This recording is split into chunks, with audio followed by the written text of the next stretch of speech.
Hi, everyone. My name is Chris Justice. I'm a coordinator with the Digital Learning and Instructional Technology Department here in Clark County School District. Excited to chat with you guys today about Google Classroom and Gemini and how it's kind of integrated. It's pretty cool, actually. I think it's a tool that I'd be using, the AI part of it, more than the traditional Gemini.google.com. So there's some cool things to show you. We'll also go over Google Classroom and what you might need to do to set up your year for success. Welcome, everybody. I see some familiar faces and names out there. Good to see you, gang. I was at the administrator kickoff at the Smith Center yesterday around this time, and I was chatting with a couple principals at different schools, and they were completely unaware that Google Classroom has been turned on for students and will be turned on for students next school year. So you might want to communicate that with your supervisor. I don't think that everyone might not necessarily be on the same page. It was turned off prior. It's been turned back on for students, and there's some cool changes with it. In fact, if you're familiar with it before, you'd have to have students join a class, they get a code going, or then drop the student if they got out of your class for whatever reason. And that integration, that part of it is done, actually. So now it integrates completely with Infinite Campus. And so as students enroll or leave your class, the roles will be updated automatically within our Google Classrooms. The sync process should also happen as well. Here's the thing. Can I get somebody out there who would like to share their screen? Kind of curious, because from what I understand, you all should have your sections now for your class. Can I get a volunteer who would like to click? You're going to share your screen. You're going to show us your Google Classroom. Can I get someone to do that for me? Who would like to?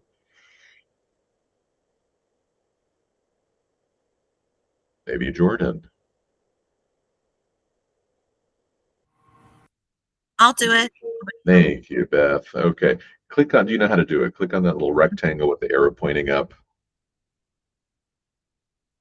Yep. Hold on. I just got a new tab. I'm curious. I don't have Infinite Campus courses anymore. So click on the little 3x3 grid in the upper right-hand corner. Yeah, there you go. And then we'll find Classroom. It should look like a chalkboard. Maybe somewhere around there. Maybe scroll back up. Probably. Yeah, I'm wondering if it's not there because it hasn't been there. Are you in your I'm in my classroom, so. Okay. Let's go to classroom.google.com. We'll type that into the Omnibar at the top. So the area where you type in your URL or the link. Type in classroom.google.com. Yeah, I suspect you're not logged into your nv.ccsd.net account on this particular. I am. Okay. I don't know why it's. I love that. Yeah. Oops, you typed in google.classroom.com. Classroom.google.com is how we do it, but yeah, Googling it too, that works. Yeah, there we go. Okay.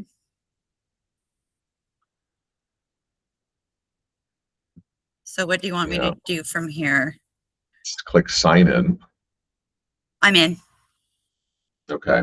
Now we don't see your tab. You're sharing only one tab, so make sure you're sharing the correct tab, please. Sorry. Yeah. This is going well. So sorry. I appreciate your help. I'm not back in school mode yet. I gotcha. I remember were you a pandemic teacher, Beth? I was. Remember doing this back in the day? All right. Still seeing the same screen. All right. So here's what we're going to do. I don't know why it's doing that because I guess I have to sign in again. Uh-huh. You seeing it now? No. Yeah, they're all right. We're gonna we're going to transition and get into it. So I want everyone, let's do this.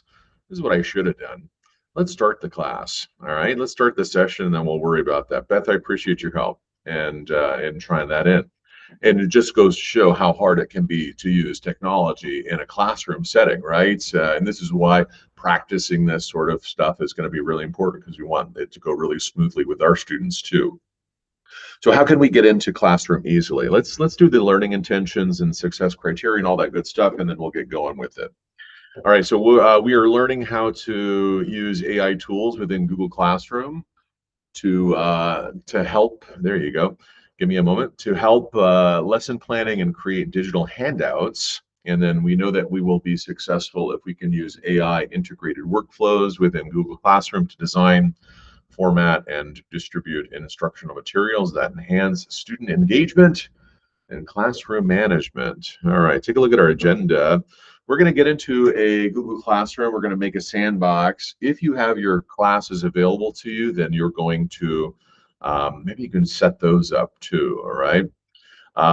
We're going to create a little mini unit. So I want you to start thinking about a standard or a topic that you'd like to use to develop some classroom resources, like maybe a way that we can hook students at the very start of a unit or lesson.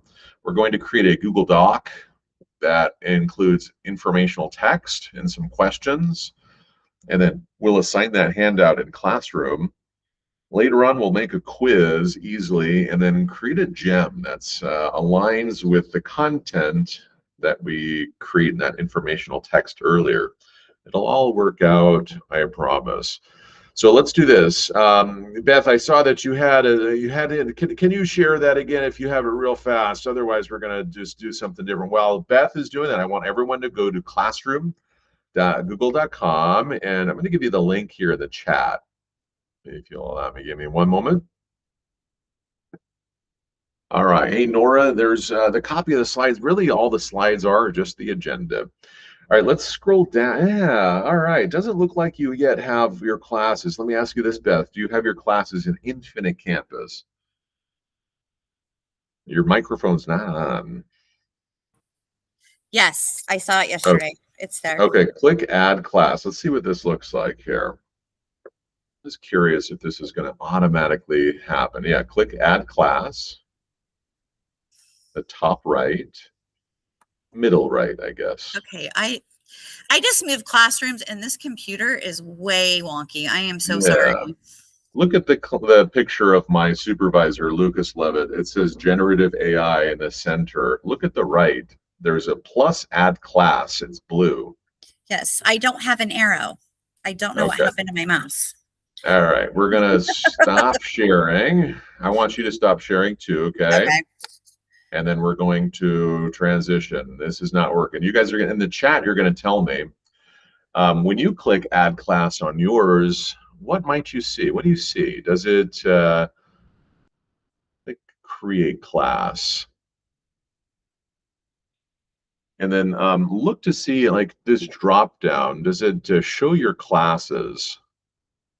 Yeah, Luis, does it, when you drop that, click on that little drop down, what do you see? Does it have your different sections? Yes, I see my classes. Why don't you go ahead and choose one of those classes to see what happens? Kind of curious. All right. You might, and tell me whether or not your students are in there. This is all new for me too, guys. Like, this is brand new. This is the first time I've actually had class, like teachers with students and classes available. Luis, you're seeing your students in there too? You want to, you're going to choose one or more if it allows you. You're going to choose those and click next. Now, if you want, here's what we're going to do instead, right? If you'd rather not use one of your classes that has student-facing materials in it, think about this. If you have students in those classes and we start creating resources and publishing them, they'll have access to them. So you'll make a decision here. Do you want to use the student-facing classes, or do we want to create a sandbox? That's up to you. Here's what I would do. I would create a sandbox, all right? It's good to know, though, that we'll be able to link and import those classes, though. It looks like for Luis, at least, when we click Add Class and Create, we are able to add those classes directly from Infinite Campus. Luis, can you give me a thumbs up? You got your camera on. Do you see your students in those? Ah, you do. I see all of my students.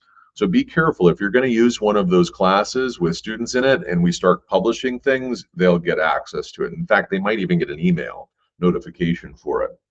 So here's what we'll do. Let's go back. Let's all of us, we're going to make a sandbox. All right. So I clicked little refresh there on my home page for Classroom. If you've got a bunch of these open here, these like areas, they've kind of changed the way Classroom looks recently. You might need to scroll down to get to the area where you can add a class. You can also minimize these like recently do, the class insights, the feature spotlights. I'm just going to kind of click on that little area to collapse them. All right, and you can see all of my different classes here. Let's click Add Class. We'll create, and this time, instead of linking and finding your classes from the Student Information System or IC, Infinite Campus, let's instead click Skip. And then let's call this Sandbox. And for me, I'm going to add the date just so I can keep track of all these crazy sandboxes I've been making all summer long. But you don't have to put a date in there. If you want to, 26, 27 would make sense. At the bottom, we'll click Create. And then it should automatically open up. Now, as you start to add those different classes and bring them in from Infinite Campus, those will all show up in that sidebar menu. If you're looking at my Meet screen right here, we can expand that sidebar menu as well using those 3 lines in the very top left. And that will allow us to very quickly move from, section to section. If you're familiar with the infrastructure in Canvas LMS, you know that you can cross-list different sections and run all of your 5 sections, we'll say, out of just one section. That's not a thing here in Google Classroom, but we can add assignments and stuff to all of our different sections very easily. And then we can also access those different sections easily using that sidebar menu. All right, there's some settings down here too. You're probably want to explore those different course settings as August 5th starts to approach. Let's look at this now. So you guys now go to your tab, the one with your sandbox open or the class that you're working with. Notice that you have 5 tabs at the top. Your default view, every time you open up one of these classrooms, will be Stream. And this is kind of that chronological date and chronological order of different items that you add, kind of like a Facebook feed, right? So as you start to add announcements and different assignments, you can access those very quickly in the stream. Not a lot of organization to it. We'll come back to Stream in a second. I want you to click on Classwork. This is where we can start to organize our different materials a little easier. So if the stream is chronological, Classwork area will allow us to create structure for the class. I want you to click on Create. So from Classwork, click the blue button that says plus Create. Notice that we can make assignments, quiz assignments. We can add questions, kind of formative assessment style questions.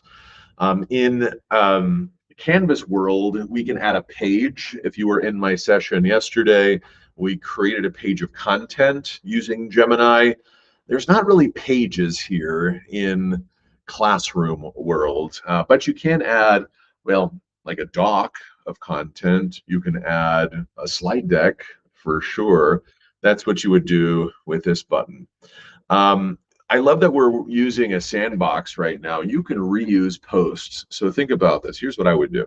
I'd have a sandbox. I build my stuff there.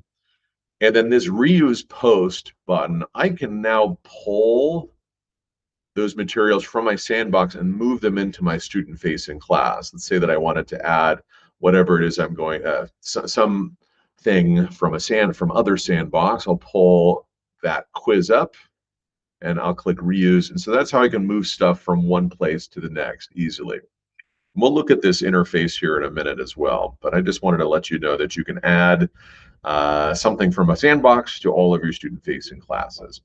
I mentioned before that we're going to very quickly add a gem and a notebook. If you wanted to, you can do that with these links. But here's where I want to land right now. We're going to click on classwork plus create and choose topic. Let's type in the topic that we'll be working with today. If you can't think of anything, I want you just to choose study skills. That'll be kind of like a easy one to work with. Something you could do in August for sure.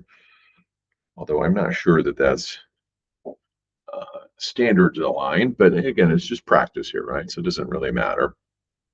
Click add topic once you're happy with it. I'm going to do something on endocrine disruptors.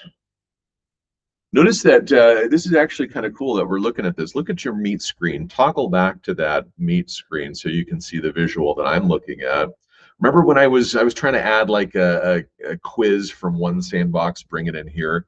Notice that when I don't select a topic, it will all just show up here. I can in this area that says no topic. But now that I have a topic, kind of like a module in Canvas, I can pull this down into those topics. Kind of cool, right? Into that brand new topic. So as I'm adding these materials, it's going to be really essential to add those materials to the specific topics as we move forward. Let's keep looking at the top tabs though. So we went from stream to classwork. Click on people. If you're looking at your student-facing class, you might see your actual students in there right now. Do not ever, do not ever do this. Don't ever add a student as a teacher. I know some of us in secondary, we have like TAs or student assistants or whatever we call them. Don't do that, because that imparts teacher rights to a kid who's a teenager. You don't want to do that. I also don't recommend that you add other teachers to these. And the reason why is because it starts to get really messy on that home page, right? Not only will you see all of your classes, but you'll also see all of your other teachers' classes as well. You'll items from their assignments will start to show up in your calendar. You know, just leave it alone, right? If you want to add any teachers, add them to your sandbox. You also don't need to click plus invite students.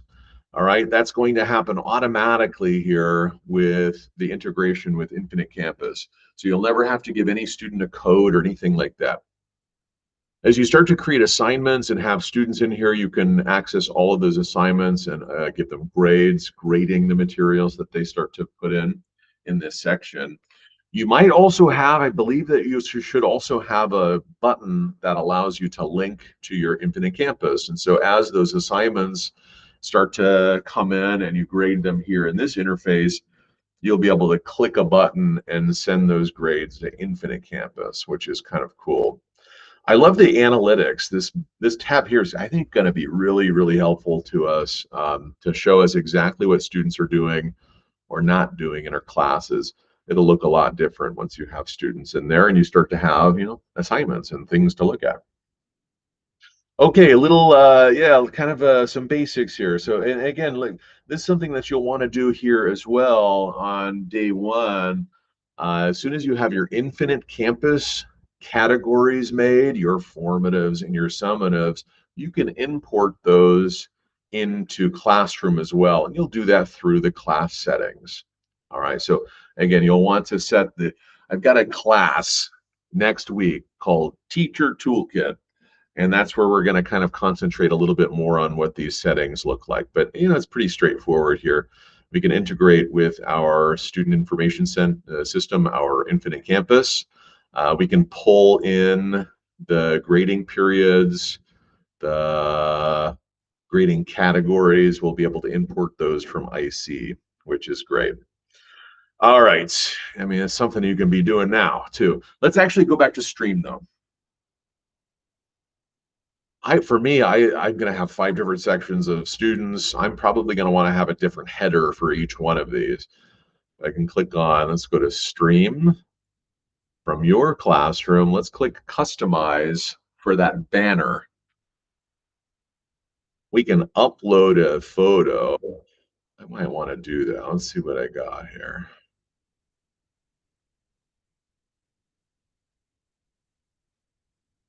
Let me see. I think I got it. Yeah, there we go. Ooh. Okay, oops, give me a minute. Yeah, that looks pretty cool. So we can upload a photo, or you can choose one of the ones that are already selected for us, right? By clicking on select photo, finding some theme that feels appropriate. You can also change the colors too. We'll click save. That looks pretty cool, I think. Hey, you might want to, I don't know, look, I think I was talking about this yesterday. I used to do a live virtual session in my actual brick and mortar classroom with my freshmen. I would have them all hop on to a meet. You kind of do your lecture. All the kids have your screen in front of them, which is kind of cool. You might want to have them press mute, otherwise the microphone would have a lot of feedback. But if you're interested in doing that, or if you're an NVLA and you'll be using Classroom, you can have like a class meet link, which is kind of cool. Or you can turn that off, I'm pretty sure. Let's see. Yeah, I could turn that off as well if I wanted to. Kind of wild. But that's something, hey, kids, we're going to do a virtual session here. I've got some draw notes that we'll be doing with my document camera. You're in my classroom right now. All 40 of you take out your Chromebooks, click on that Meet link if it's visible to students, and you can jump on the Meet and see the visual really easily. I don't know. I think that would be kind of neat to do. Hey, add your syllabus as a quick link. And then, like I said, that class code, you don't need it this year. I'm going to just turn this off entirely. Class code. So I'll choose that vertical ellipsis there, turn off the class code. Kids are going to be automatically rostered. You don't have to worry about that. All right, so that's a little bit of an intro there, folks. Any questions about it?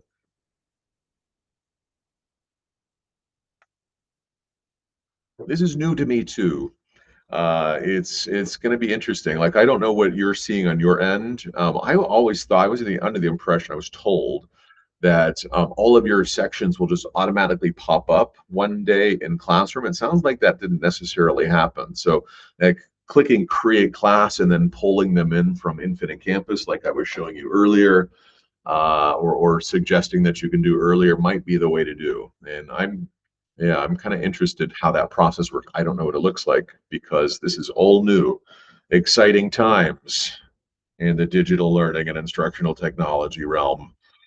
All right, let's look at our left side. We're going to transition into using AI now. We got plenty of time to do this.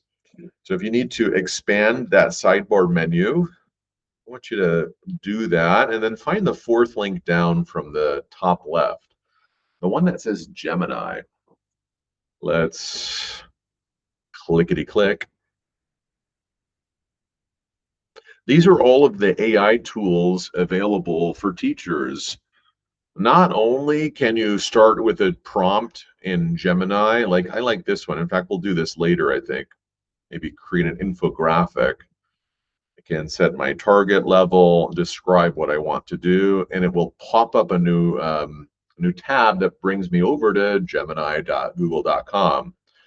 But I actually want to point out all of the really cool tools at the top, the ones that have little buttons and icons, if you're looking. We are going to make a quiz later on. We're going to write some informational text as well. Hey, I love tackle common misconceptions. That's cool. But I want to land on this one to start. Craft a compelling hook. Hard thing about teaching for me was doing the same thing over and over again. It starts to get stale, sometimes even during the same day. But for me, certainly year after year. And I think this is one of the coolest tools that Gemini has, right? Is the way to hook those students right at the start of a unit or a lesson. So let's click on Gemini. We'll click on Craft a Compelling Hook and take a moment. I want us to write in our target grade and that topic or standard that you'll be working with during today's session.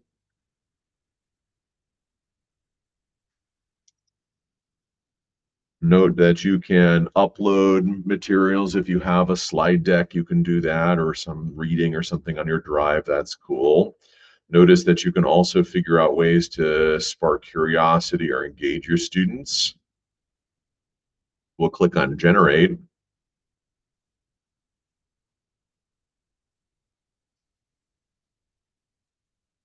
And what the Goog will do, what Google does, Gemini, is it will create 6 ways that you can engage students.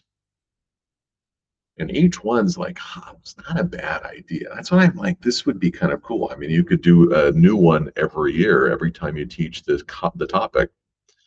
Keep it fresh and interesting for you too. I love this. Anybody getting an error message?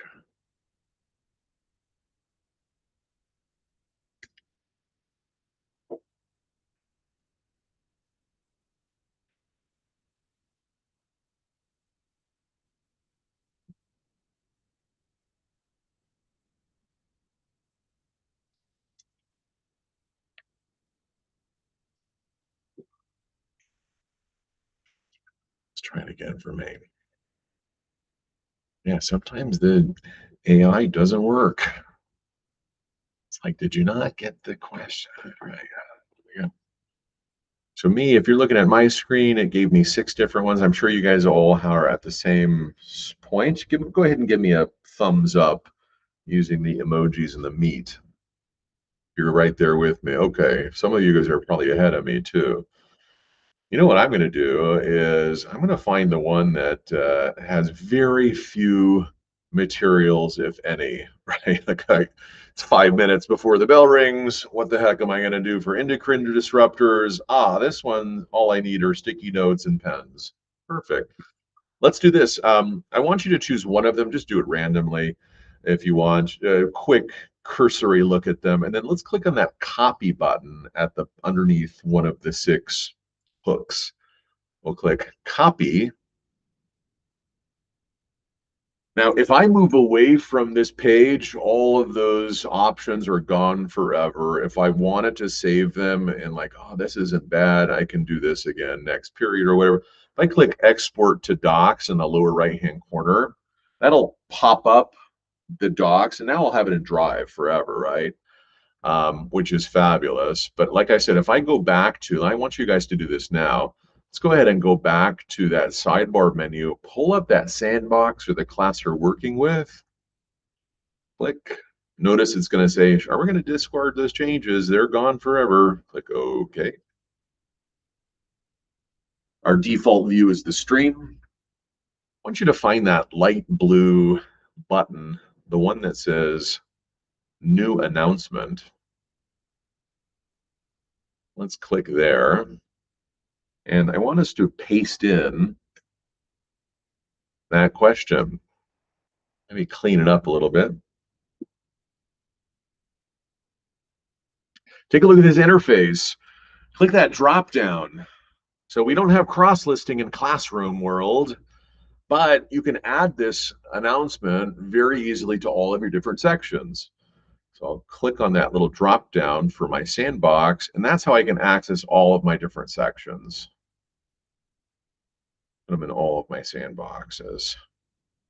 Cool, right? Hey, it's one of the reasons why you're going to want to double, triple, quadruple check your work here. As soon as you click post, boom, it's done. It's on all 4 of those. And then you go, oh God, I made a mistake. There's a typo. You're going to have to go to each one of those 4 sections and fix it. So just really make sure that you want that what it is here is what you want it to be. Notice I can add, let's do that. I'll add a Drive file, right? Maybe this is the way I structure my class. Every day students will get one of these announcements with the agenda and any of the materials, like maybe a slide deck that goes along with it, or a YouTube video, right, or a link. Open up the link on today's announcements, kids. Let's click post. Bingo. And we did it. Give me a heart if you also were able to successfully create your announcement. Yes, for sure. My heart is pumping right now for the ease of use.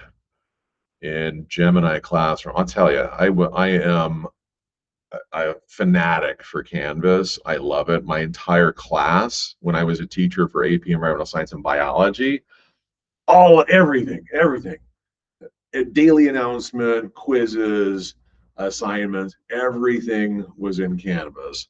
I never brought anything home at the end of the day. I didn't have a briefcase in it. Everything was on my Canvas. And I'll tell you, I loved Canvas. I would use Classroom. I would like figure out a way to like put everything in Classroom. Um, in fact, that's a really interesting way to structure your class, by the way. I did this with Canvas. You can do this here with Classroom too, as a daily announcement, one with all the links, all the agenda, what you're doing.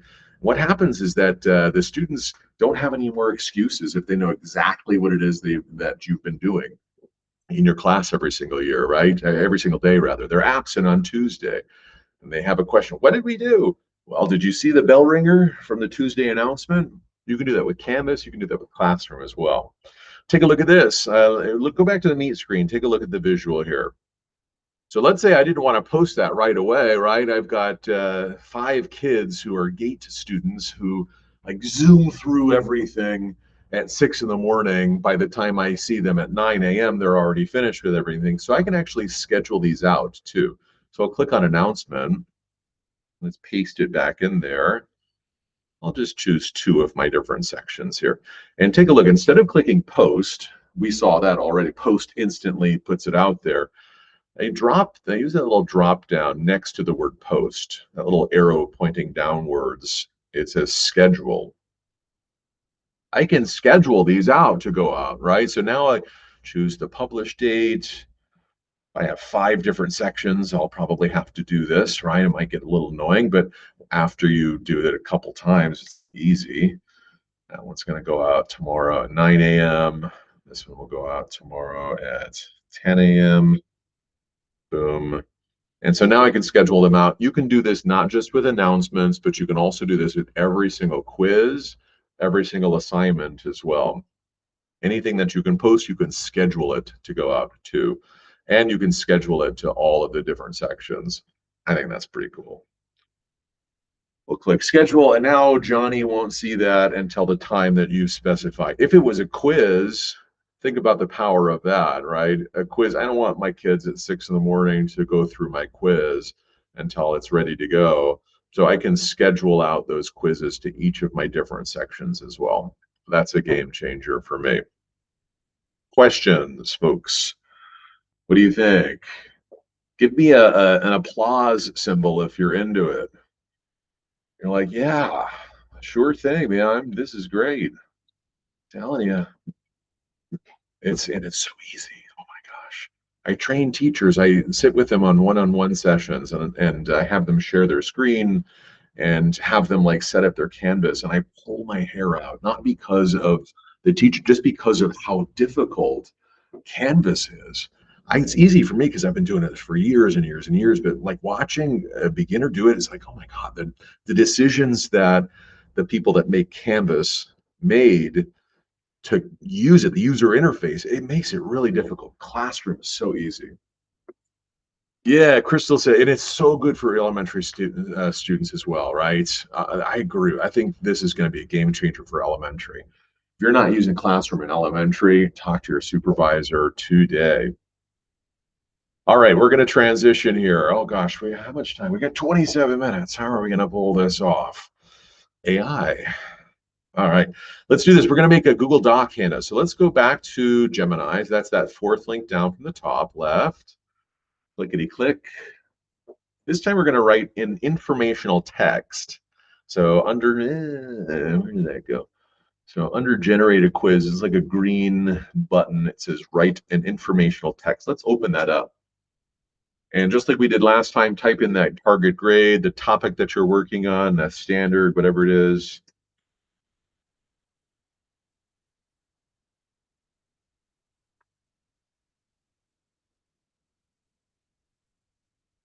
Like generate learning objectives. You can edit those.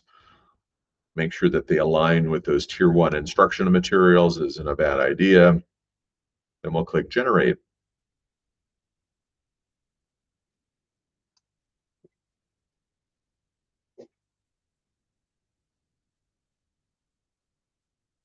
All right.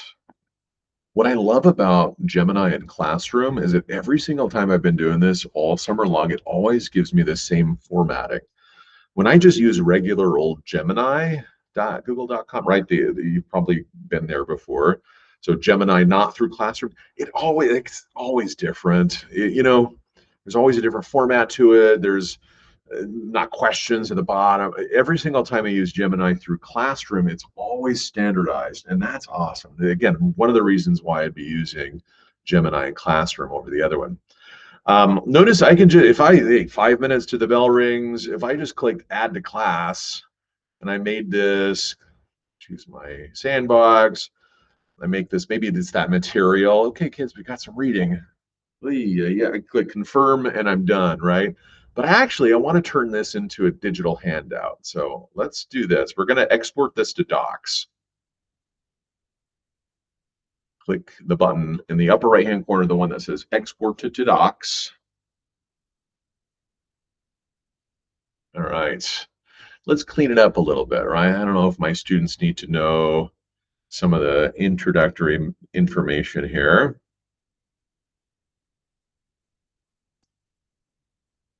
When I was an environmental science teacher, it's important for me to reduce the amount of paper. One of the ways I did that was like relying on this assignment type. You can do this in Canvas just as much as you can do it in Classroom. But if you're looking at my screen or yours, notice that it still kind of looks like we live in this 8.5 by 11-inch paper world here, right? The screen shows us the paper. I'm going to take that away. So in the upper left-hand corner from Docs, we'll click on File. And I want us to go down to Page Setup, all the way down to the bottom near Print. Click on Page Setup. And then we'll switch from pages to page lists. I love page lists because it takes away the idea of paper. And now I've just got one long, it doesn't break up the paragraphs or the tables or anything I might have on this. It just makes one long, big area that students can read and also type within too. I'm going to keep going here. I like to get rid of this is a personal preference. Get rid of the extra spaces between the paragraphs. Watch what I'll do though. Let's do this. Then I'll select all of it. This is probably a little too much, but I'm going to come up here to the line and paragraph spacing, the icon that has the paragraphs, the arrows pointing up and down. I'll choose add space after paragraph. And it just looks cleaner to me. I don't know. All right. Looks like my title is heading 1. Let me come down to where it says reflections and points to ponder at the bottom. Those are going to be my questions that the students will answer. So I'm going to tell you, maybe I'll call this analysis questions. Make it feel like a worksheet. And then maybe we'll change this to heading 2. Those headings are really important for our students that use screen readers. And in an effort to increase accessibility, we don't actually use heading signs or heading levels, I should say, to make the text bigger, to make it look prettier. We use those headings to tell the screen reader exactly where the screen reader is in that chunk of text. If we go out of order with those headings, the screen reader may do the same thing. It jumps from H1 down to H1 at the bottom, then back up to H4. And you know what I mean? It's not cohesive. So we've got to be really careful with our use of headers and use them intentionally. If you want to make the text bigger, leave it normal text and then just use increase the font size the traditional way. All right, take a look. Those analysis questions, there's always 3. Let's turn this into a numbered list. Gorgeous. Maybe add a little extra space after each item. Watch what I do. So, back in the day, we would type in, okay, I'm going to choose the underscore button. I'm going to start to make some lines because that's where students are going to type it out, right? No, watch, this is a better idea. Watch this. Let me get rid of this extra space. I'm just going to put a little hashtag right there. This hashtag I'll select and highlight it yellow, or choose whatever color you want, but make it so that you can read it. So now, and then at the beginning of in August, I tell the kids, anytime on one of these handouts you see a hashtag and it's yellow, that's where you type. Don't change the font. Don't change the color, especially you, Johnny. Keep doing that. I don't want no Comic Sans, please. But now when you grade this, you can easily see where the students typed it in, right? Little hack, easier. I know some people will like, I used to do this too, like, okay, this needs to be in a new line and inset now. Just put it at the end of the question. Why not, right? Who cares? All right. Yeah, looks good, right? You can add a picture. We're not going to do that though today because I feel like I'm going to run out of time here. But yeah, add a picture if you want to. Use AI. Yesterday we chatted about in one of my other sessions how to create an image using Gemini. You can do that and then add that picture really easily. Just make sure that the picture has alternative text. That looks like a pretty good worksheet. Take a look. You might say, okay, the kids are just going to cheat. They go to the AI overview on Google. They're going to copy and paste the question in, and that's absolutely what they're going to do. Here's the thing. Here's the hack. Look at my Meet screen. In the upper right-hand corner, I've got this cute little clock with the arrow pointing backwards. This is my version history. I told the kids this too. I get one of my docs up on a new line screen. I show them this is what I'm going to do.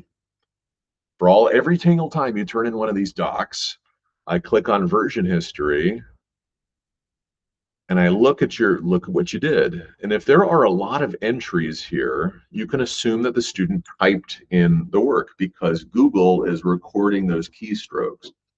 If you watch what happens, I come down here, it's a blank page. Notice all of this is like green highlighted. You can see what I did, right? As I move through this doc. So if you just have this huge chunk of text that just shows up magically, you can assume that the kid copied and pasted this. I used to do this with my students during a parent-teacher conference. I'll look at their version history beforehand. Armed with that knowledge, I would go into the meeting, sit down, like, oh, how much of this work did you do? Oh, here, let's take a look at the version history, right? Very fun to do, trust me. But yeah, right. Like you have that ability to have that control, right? And you can, for me, the way I justified this and thought about this, like the kids who are going to cheat are always going to cheat. They're going to do it on paper, or they're going to use the AI to do it, right? So luckily we have that kind of backup system that you actually don't have with paper-based stuff.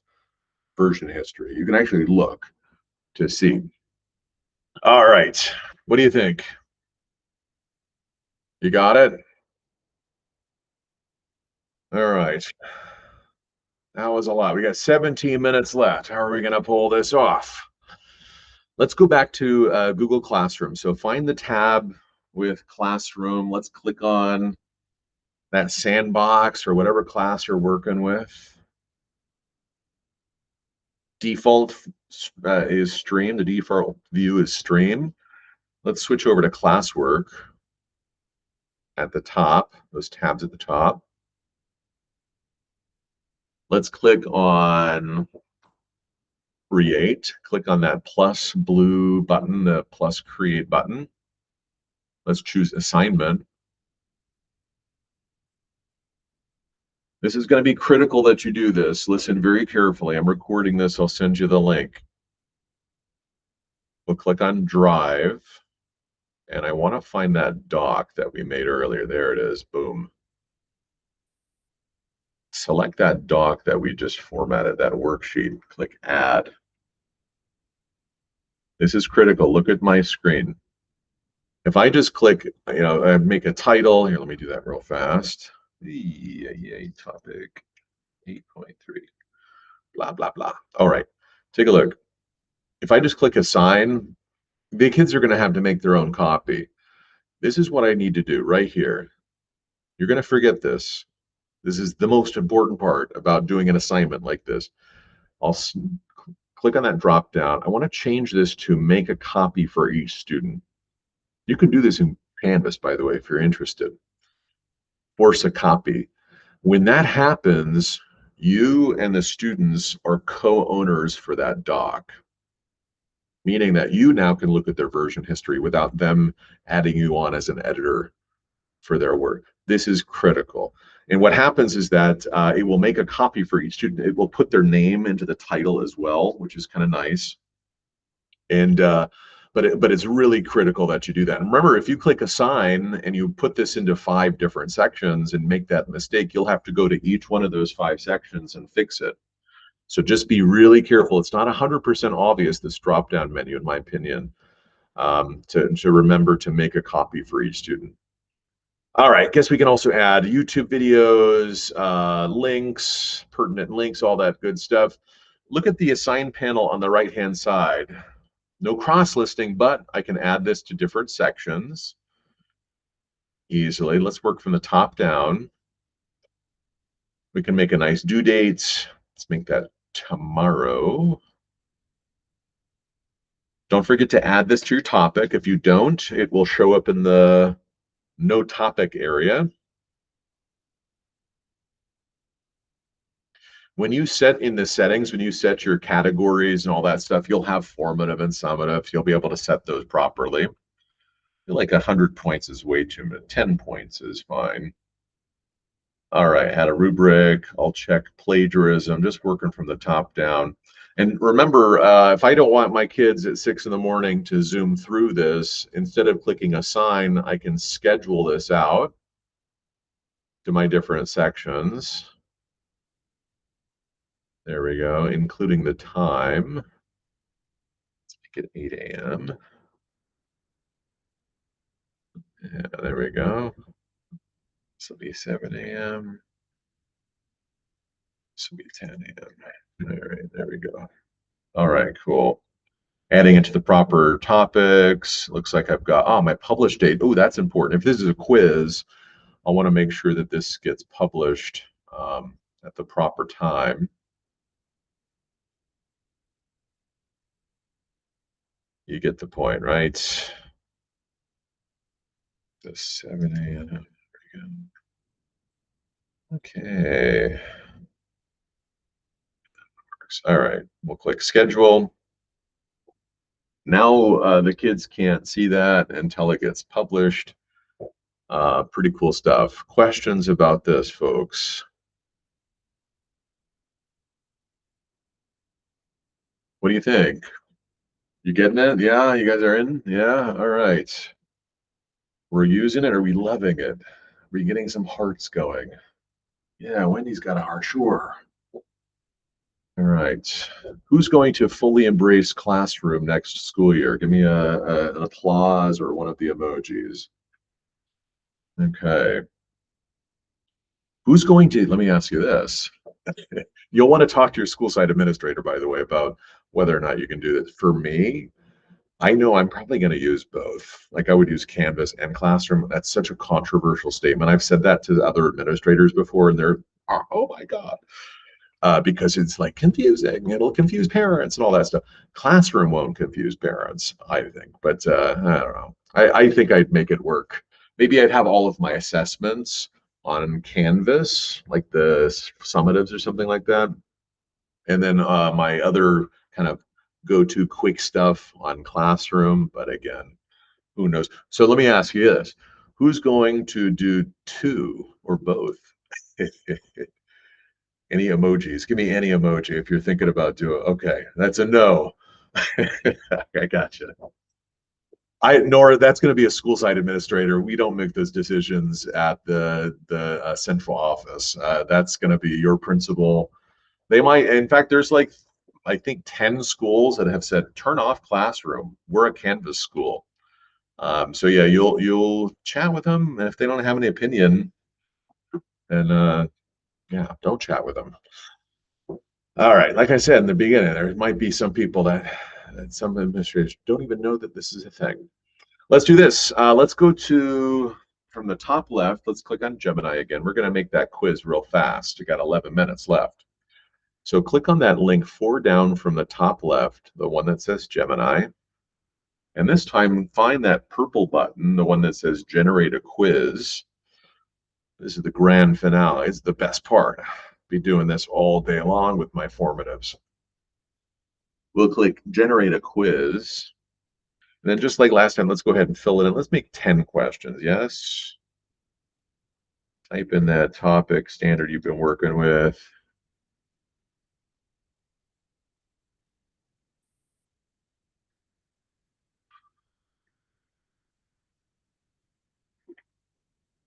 Like generate learning objectives.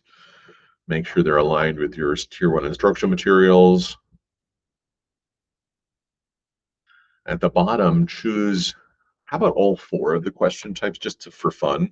Please note that AI does not grade the short and long answer ones. You'll have to do that manually.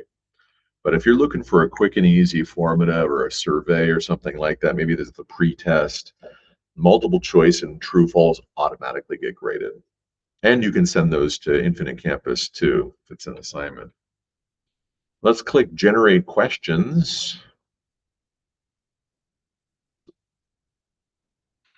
You're going to want to make sure you're vetting your materials, making sure that the questions are appropriate for your clientele that you serve, right? You're seeing me do some really terrible practices, which is just like, it's perfect. But in reality, like, we're going to want to vet these materials and read them for accuracy and bias. So, right, do as I say, not as I do currently. So scroll down to the bottom though, we're just practicing though. Click on export. And this time let's click add to class. So we can pull this up into Forms. What this is going to do is make a quiz in Forms. It's great. So if we wanted to like have some control over it first, we want to change a couple of those words, export it to Forms. But just for our purposes, just to practice another way to get some materials into our class, let's click add to class. Choose your sandbox. You'll be able to assign all sections in a moment. Let's choose quiz assignment. Then click confirm. You can still edit that form. I'll show you.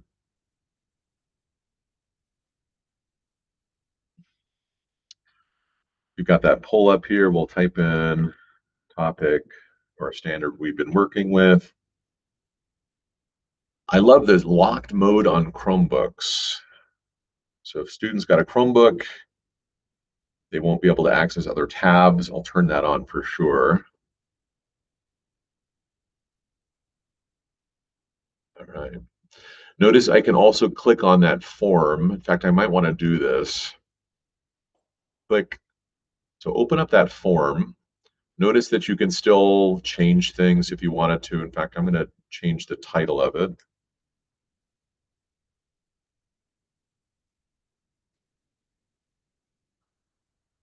Go through making sure it's appropriate.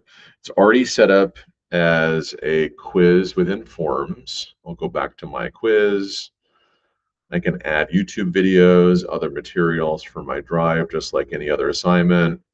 Notice the assign panel looks pretty similar to the one that we were using before. You can add it to multiple sections.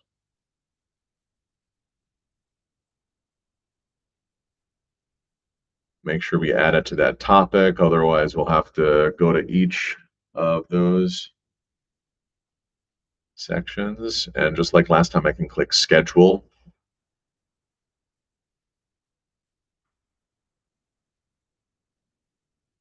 Probably gonna need to learn my times for each of those classes, I suppose, right?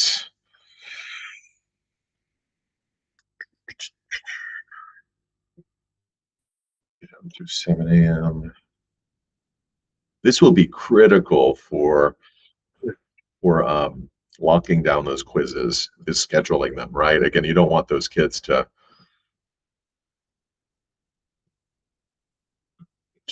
access. It looks like I won't be able to do this, but you get the point. I'm hoping. All right. There we go. Giving me some problems because the due dates are in the past and all that. So we'll click schedule. Looks like I can also close submissions after due date. I don't know if you saw that button on there as well. But that makes sense. If you have students that are absent, you don't want them to take the quiz at home.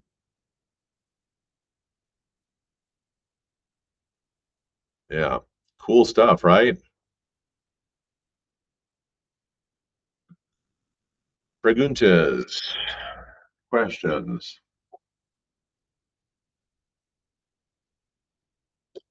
Last thing we'll do, let's click we got 5 minutes left, less than that really. So from classwork, let's be in our sandbox. From the classwork tab, click plus create, choose gem. I love this. Gems are awesome. They're instructions prompts that are pre-programmed and can be used over and over again. And we can select an existing gem and add it for sure. But actually, I want to keep it on create new, because what we can do, look at this. We can create a new gem that will quiz students on, whoa, that topic that we created earlier, that handout. So now as we use that gem, let's click create gem. As we use that gem, it will quiz students based off of that content, which is pretty great, I think. You can add slide decks to it if you want to. And without just giving the answers, you know my students would be using this all day right before a big summative. Imagine a big quiz me gem that has all the content from one of your units. Come on, right? In fact, I want to check this out, see what it looks like. All right, so play around a little bit, you guys, and there's so much more. If you're going to, notice I didn't put it in the topic. Oh my gosh, let me move that down to proper. There we go. All right, when we open that up, it looks like maybe I'll just type in go, and it will start the prompt. Tell me your grade level. Oh gosh, okay. Yeah, I don't know if this quiz me thing feature works. Check it out. You might need to adjust those instructions accordingly. All right, let's do it. And luckily you can do that, right? Because it opens up that gem area there. Hey, I'm going to do some more on gems for the teacher toolkit sessions that we'll do next week. So go to Teacher in Elms, go to Teachers Toolkits, or search for the word toolkit, and you'll see that I have one on setting up your Canvas LMS. I have one kind of like what we just did here, setting up your Google Classroom, and then I'll have a third one on Gemini, and I'm thinking that we'll get into some gems there, like actually making our own gem. All right, ladies and gentlemen, I appreciate you guys hanging out with me. Take a look. I've got these. I'm calling it bite-sized PL for your PLC. Yeah, it's the Digital Learning Lab. I can go over all of these concepts and topics that we chatted about here today with your small group department. If you're interested, let me know. I'll send you folks information that you can use, a link that you can use to actually schedule these if you're interested. All right, and we'll go from there. Ladies and gentlemen, I appreciate everybody out there. You guys have a good rest of your week. Let me get you the link for the professional learning feedback survey, which will be in the chat in a moment. Appreciate you folks for hanging out with me today. Enjoy your school year if I don't see you at one of our next sessions. Be well, guys. Crystal, see you guys. Adios, Carolyn, and everyone else. Yeah, Nora, let me know, okay? I'll send you guys a one-pager takeaway with a link at the bottom where you can either email me or set up a virtual session. I can come to your campus for sure. I think it actually could work really well if we do it as a virtual session. Imagine a PLC where all of you get to go to your own classrooms, you turn out the lights, put your legs up, you chat with me for 30 minutes. Sounds fantastic, right? But most importantly, everyone's in front of their computers too. You can kind of follow along as I go through these things with you. Ladies and gentlemen, I appreciate you guys. You can exit the meet